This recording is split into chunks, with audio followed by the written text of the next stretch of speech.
Isaac and Rebekah his wife, and there I buried Leah. The field and the cave that is in it were purchased from the Hittites.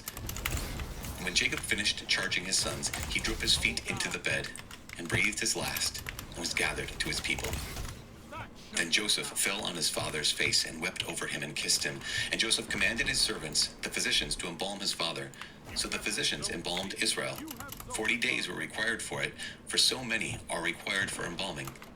And the Egyptians wept for him 70 days. And when the days of weeping for him were past, Joseph spoke to the household of Pharaoh, saying, If now I have found favor in your eyes, I speak, I beg you, in the ears of Pharaoh, saying, My father made me swear, saying, I'm about to die.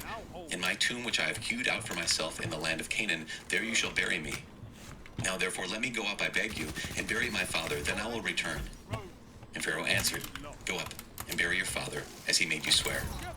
So Joseph went up to bury his father, and with him went up all the servants of Pharaoh, the elders of his households, and all the elders of the land of Egypt, as well as all the household of Joseph his brothers, and his father's household.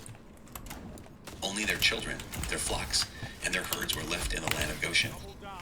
And there went up with him both chariots and horsemen. It was a very great company. When they came to the threshing floor of Atad, which is beyond the Jordan, they lamented there with a very great and sorrowful lamentation. And he made a mourning for his father 7 days. When the inhabitants of the land of the Canaanites saw the mourning on the threshing floor of Atad, they said, This is a grievous mourning to the Egyptians. Therefore the place was named Abel Mizraim. It is beyond the Jordan. Thus his sons did for him as he had commanded them, for his sons carried him to the land of Canaan, and buried him in the cave of the field at Machpelah, to the east of Mamre, which Abraham bought with the field from Ephron the Hittite to possess as a burying place. After he had buried his father, Joseph returned to Egypt with his brothers, and all who had gone up with him to bury his father. When Joseph's brothers saw that their father was dead, they said, It may be that Joseph will hate us, and pay us back for all the evil which we did to him.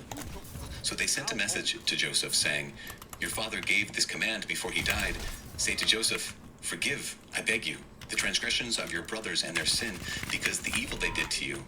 And now we pray you, forgive the transgressions of the servants of the God of your father. Joseph wept when they spoke to him. His brothers also came and fell down before him and